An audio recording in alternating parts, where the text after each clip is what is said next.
On a commencé à la rentrée 2006 avec 2 classes de 6e, 62 élèves. Une situation un petit peu particulière parce qu'on côtoyait également les CM2 de l'école Saint-François avant qu'ils ne partent complètement sur le site de la rue de la Latte. Dès la seconde année, ça a été 3 classes de 6e et 2 classes de 5e. Et on arrive donc là à la rentrée 2016 où on est 15 classes et on accueille un peu plus de 400 élèves. Une ouverture à l'international. On a un partenariat avec l'ULJAP de Ronc et depuis 2 ans, on s'est fortement investi dans le collège numérique. Il faut savoir qu'à la rentrée prochaine, tous nos élèves de 6e seront équipés d'iPad. On a déjà actuellement 80% de nos élèves de 6e et de 5e qui le sont. Qui se situe aussi dans le cadre des 350 ans de l'ensemble scolaire tourquenois et on a voulu s'y associer en faisant un petit clin d'œil parce qu'on est entre guillemets le dernier, mais on fêtait nos 10 ans. Donc on s'est dit tiens, on va faire aussi un petit clin d'œil et pourquoi pas fêter les 10 ans du collège Saint-Thomas. On a accueilli cet après-midi les CM1 de Saint-Roch et de Saint-François parce qu'on travaille beaucoup avec ces 2 écoles. Là, comme vous pouvez voir, on a nos anciens élèves qui ont maintenant 20, 21, 22 ans pour certains et qui ont répondu nombreux à l'appel. On sait qu'on en attend entre 150 et 200 ce soir. On innove également parce qu'on a un nouveau logo qui a été créé spécialement pour l'occasion par une ancienne élève d'ailleurs et qui va arriver en parachute sur le stade de Ronc avec une petite tombola avec un iPad à gagner et on clôturera tout ça avec un spectacle de Simon Fache qui va être donné à la salle Jules Gilles. On a fait un voyage en 4e à Londres et c'était l'un de mes meilleurs souvenirs. Franchement... salut ça va. Oh, pardon. Et il y avait aussi le dernier jour de cours, je pense que c'était un des meilleurs moments aussi. Ouais, ça, le dernier jour qu'on a fait. Ouais. Mais il y a trop de bons souvenirs. Franchement, moi ça me manque personnellement les années au collège, tout ça. Enfin, c'était vraiment bien. Au départ, on peut trouver ça petit, tout ça, mais en fait, je trouve que c'est ça qui fait son charme parce qu'on connaît un peu tout le monde. Enfin, on est vachement proches l'un de l'autre. Il n'y a pas vraiment de clan ou quoi que ce soit. Enfin, je trouve ça pas mal en fait. Au début, je croyais que ça allait être un défaut, mais finalement, ça s'est avéré être une qualité du collège. Il y a plein de personnes que je voulais revoir, tout ça. Et donc voilà. Ouais, et puis les profs aussi. Oui, revoir les profs, surtout les profs, ouais. Monsieur Guéry, il m'a manqué. Un regard très positif, qui reste quand même une structure assez familiale. Voilà, moi je voulais pas un grand collège pour mes enfants. Et une proximité en fait entre les professeurs et les parents qui est pour moi important pour un collège. Une écoute et ils suivent très bien les élèves qui sont plus ou moins en difficulté. Moi ma 2e est plus en difficulté par exemple que mon aîné. Ils suivent très bien les enfants à tous les niveaux. Une équipe pédagogique très à l'écoute.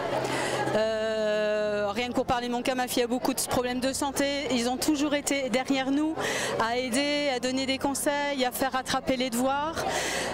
Des professeurs très à l'écoute qui aidaient à rattraper le retard, très à l'écoute des parents, des élèves.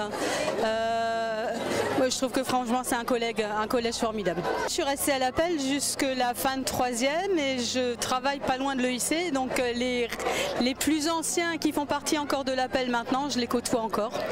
Donc c'est assez agréable. Les beaux moments, c'était à vrai dire toute l'année. D'abord une équipe de profs très conviviale, vraiment un collège assez familial, donc les profs sont fort près des élèves et ça a été très bien. Aussi les voyages scolaires qui ont permis des ouvertures culturelles, vraiment des bons moments passés ici, des bons souvenirs. C'est un établissement qui reste petit, donc assez convivial, ce qui permet aux profs d'être assez à l'écoute. C'est un établissement qui est relativement moderne, donc c'est toujours plus sympathique de travailler dans un cadre assez moderne.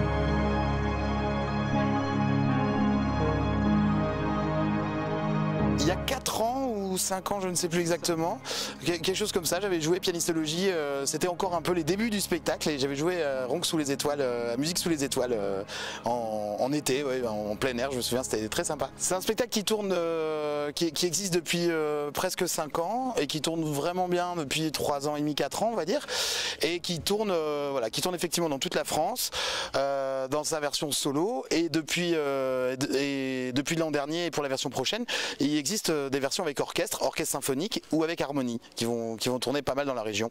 Et notamment le rendez-vous, ce sera le 11 mars 2017 au Colisée de Roubaix et on fêtera donc la 200e représentation de Pianistologie ce jour-là. C'est ma façon de faire de la musique et les choses qui me font rire, les références, toutes ces musiques qu'on a dans la tête, les musiques qui font partie de l'inconscient collectif. Donc moi j'aime bien mélanger tout ça parce que j'ai jamais été un musicien classique uniquement, j'ai toujours fait et du classique et du jazz et de la variété et du rock and roll et après j'ai fait des tas de trucs, de la salsa, de la techno, enfin plein de trucs ouais. Le spectacle est très participatif, c'est-à-dire que pendant le spectacle je fais une œuvre de musique contemporaine où l'orchestre c'est le public en fait. Voilà, donc c'est du sound painting, c'est de la direction, voilà, c'est un bon. Alors musique contemporaine c'est toujours pareil, ça paraît bizarre, lointain, un truc un peu chelou, voilà. Mais quand c'est fait avec, quand c'est bien expliqué, quand c'est fait avec le sourire, tout le monde passe un bon moment.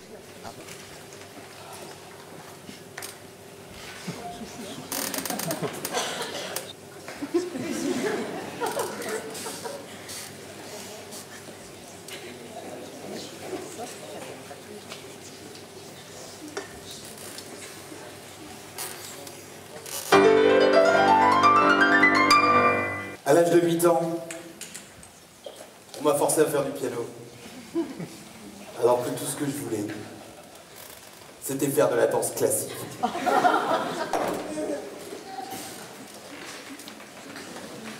Tous les plus grands compositeurs sont issus de familles de musiciens. Léopold Mozart forçait son fils, Wolfgang, à jouer du clavecin, les yeux bandés. Johann von Beethoven obligeait son fils Ludwig à jouer de l'orgue toute la journée, à tel point qu'il en est devenu sourd. Joe Jackson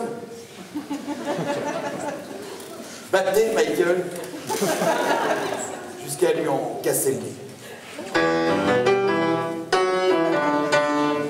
Plein feu sur le plat. Un rôti avec ses galettes de pommes de terre et ses petits légumes verts.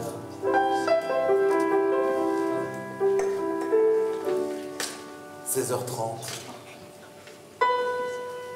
La cloche à fromage. Quand je dis la mer, vous êtes la mer, vous faites la mer.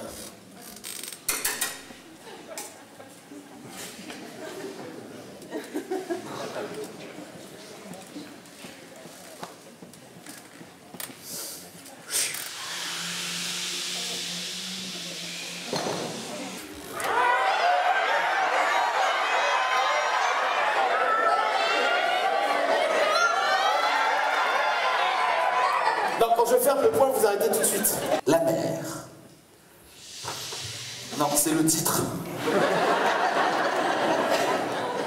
J'ai pas fait le...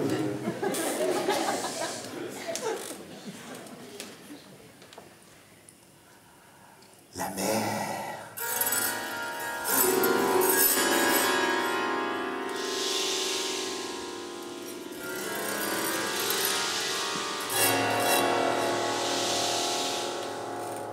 Qu'on voit danser.